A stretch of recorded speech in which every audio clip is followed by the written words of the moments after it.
Okay, so just behind me, this is the quarry stone, the huge T-shaped pillar, which is at least probably 18 feet long, found here at Karahan Tepe, just down the west side, about 30-degree slope from the main enclosure. It's a fascinating discovery. It's actually much more noticeable than the one at Göbekli Tepe, but again, we have an example here of finding the largest stone in the quarry. So the largest stone is actually the one that never made it up, unless they obviously carve it down to a certain size to do all the relief carvings on it. We're not sure about that, but it's fascinating that it's here, and it just gives some idea of how they quarried, cut. But how they lifted it is obviously a whole different matter, which we'll have to get into another time. So you can really see how they've actually cut it from the bedrock as well, which kind of fascinates me as a megalithomaniac. They've actually sort of cut it. They must have put some picks between it, maybe some wooden.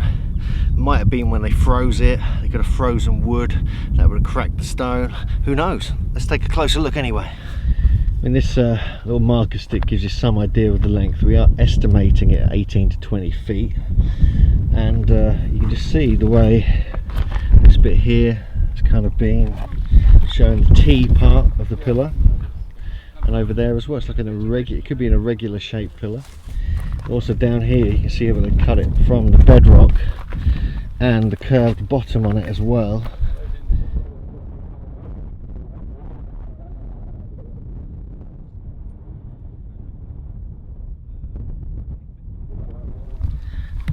So even just as we're walking along the eastern edge of Karahan Tepe, heading north, actually there are T-shaped pillar tops still sticking out of the ground. So I find that particularly interesting.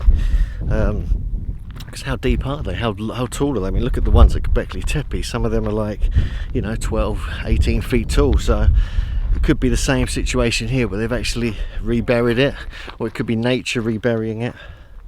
But definitely worth checking out if you can find it. It's a tough place to find for sure, even though we had clear directions and GPS coordinates. So it's over the other side, the west side, that we have the quarry, where we found the very large 18 to 20 foot monolith. So it's a fascinating style here, so it'd be fascinating to see what's actually underneath here.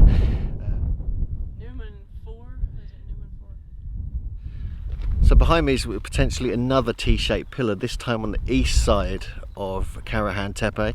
It's pretty interesting.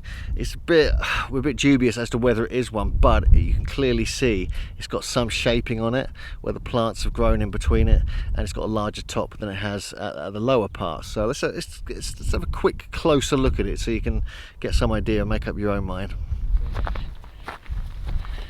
This looks like the top part here, but then there's the shaped bit. That's the shaped bit there, around there. It comes back down, goes down to the bottom there. So it could have started as one, and that's the evidence of the shaping. This could have been the top part. It would have been similar size and style to the vulture stone at Göbekli Tepe. So it's inconclusive whether this was a T-shaped pillar, but the size and style, even though it's still in the quarry, is like that of the vulture stone at Göbekli Tepe. And so it does suggest that kind of when they quarry them, they make them a bit bigger. So then they cut them down, do the relief carvings on them and so forth. So yeah, who knows? But you know, it's definitely worth checking out, because Karahan Tepe has not been excavated. It's only been generally basically surveyed. And so yeah, we're going to come back here in September as well to have another look, see what else we can find. And but it looks like it's definitely one to excavate, and I'm really interested if this ever does get excavated.